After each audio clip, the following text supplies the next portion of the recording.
Molti dicono che sia meglio provare lo smartphone a qualche mese dalla sua uscita e io sono d'accordo, non fosse altro perché in questi mesi il produttore ha tempo di rilasciare aggiornamenti software che correggono difetti di gioventù che bene o male ogni dispositivo ha. E così, a 4 mesi dalla sua uscita, ho avuto modo di provare lo Z11, dispositivo top di gamma di casa Nubia, uno smartphone Android che tra quelli che ho provato nel 2016 è quello che alla fine mi ha convinto di più. E se vi va, vi racconto il perché. Ma prima vi ricordo che se siete iscritti al canale è importante che attiviate la campanellina delle notifiche in maniera tale che YouTube vi notifichi ogni nuovo video. Detto questo, direi di partire. You better think twice if you go down this road. You better choose sides. It's one or the other, it's love or hate. It's all or nothing, time is up, I can't wait. Either love it or you leave it. Either want it or forget it. 'Cause you're gonna kill yourself to feel it. Either love it or you leave it.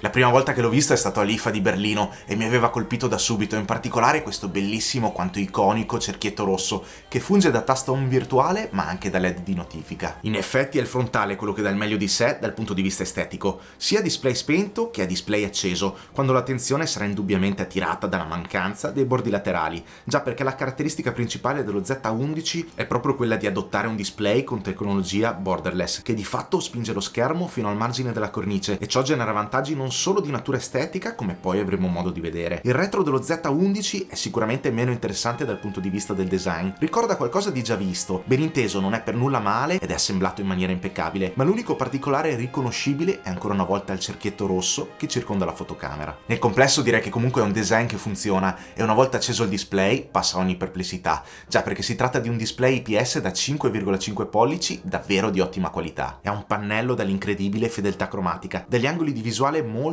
buoni e dall'ottima luminosità, una luminosità che permette di godere al meglio delle sue qualità anche in ambienti molto luminosi, come potete vedere dalle immagini del mio video. E poi il fatto che sia senza cornici laterali, lo rende sempre molto bello da vedere. Già, ma come vi dicevo il vantaggio non è solo estetico, perché la mancanza di cornici rende lo Z11 davvero maneggevole e facile da tenere in mano. Lo sapete, no? Io non amo andare oltre i 5 pollici, ma questo Nubia mi ha fatto davvero ricredere. Z11 si può usare comunque in maniera piuttosto agevole e complice anche un peso piuttosto contenuto e uno spessore di soli 7,5 mm, ma soprattutto questa forma così un po' allungata, lo rende semplicemente comodo da usare, ma anche da mettere nelle tasche dei jeans. E direi che non è poco, no? Visto che la maneggevolezza è uno degli aspetti più importanti nell'esperienza di utilizzo. Esperienza di utilizzo che si è rivelata molto positiva grazie anche alla Nubia UI 4.0. Un sistema operativo basato su Android 6.0.1 che per una volta non mi ha fatto rimpiangere iOS. Sì, perché questa interfaccia è davvero ben fatta, molto reattiva ma soprattutto ricca di funzioni e personalizzazioni. Forse un pelo troppe, ma insomma per me non è mai una cosa negativa. In particolare mi hanno colpito le numerose gesture personalizzabili, molte delle quali coinvolgono appunto i bordi non bordi del display, sul quale scorrendo le dita in vari modi si può navigare tra le app aperte in background oppure addirittura andare ad agire sulla luminosità del display facendo scivolare le due dita sui bordi. Certo, non sono tutte poi così intuitive e talvolta si attivano per sbaglio, ma io lo trovate comunque un punto a favore di Nubia. Molto più utile sicuramente la possibilità di dividere il display a metà e lavorare indipendentemente con due launcher. Ciò permette di lavorare in contemporanea su due applicazioni, un'opzione che vi garantisco vi verrà utile in 1000 modi diversi, e Nubia ha fatto veramente un gran lavoro visto che tutte le app di uso più comune si adattano perfettamente al formato a doppio schermo. Incredibilmente comoda è anche la funzione Super Screenshot, che va ben oltre la normale cattura di uno screenshot, ma permette la cattura di forme particolari, di screenshot allungati nel caso di pagine web e anche della registrazione video di tutto ciò che avviene sul display, ed è attivabile dal sensore di impronte digitali che si trova sul retro. Ma volete un consiglio? Non fatelo, io l'ho disattivato subito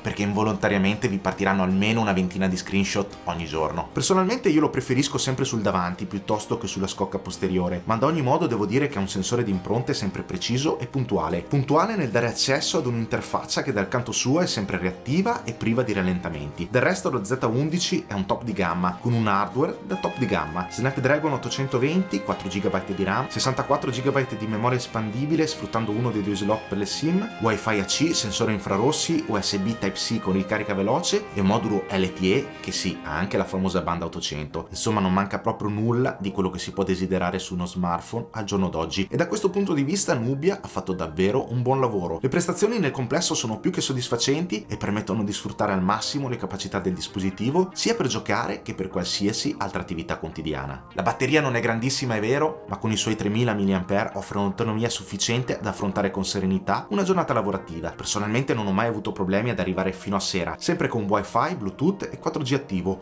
e con centinaia di notifiche ogni giorno. Lo Z11 non è sicuramente il migliore che abbia provato, ma comunque fa il suo da questo punto di vista. Ma è ora di parlare della fotocamera. La posteriore ha un sensore Sony da 16 megapixel e nel complesso si comporta piuttosto bene. Gli scatti che ne ho ricavato in condizioni di ottima luminosità sono tutti molto buoni. In particolare mi ha colpito il gran contrasto delle immagini e la capacità del sensore di catturare numerosi dettagli. Beh, direi che questa foto parla da sola per la qualità e la quantità di dettagli che la fotocamera è riuscita a catturare. Fotocamera che poi è divertente ad utilizzare, grazie anche alle numerose modalità di scatto. E poi devo dire, apprezzo molto la modalità Pro, che non è altro che una modalità manuale, che insomma con un po' di pratica permette di catturare buoni scatti anche in ambienti interni, a patto naturalmente di non esagerare con la bassa luminosità, ma quello è un problema comune a tutti gli smartphone. Anteriormente c'è invece una fotocamera da 8 megapixel che direi sì, se la cava piuttosto dignitosamente. Nella media devo dire sono anche i video, in questo caso mi hanno impressionato meno delle foto, ma comunque i risultati sono in linea con uno smartphone di questo livello. Giungendo alle conclusioni devo dire che sono contento di averlo provato a qualche mese dalla sua uscita.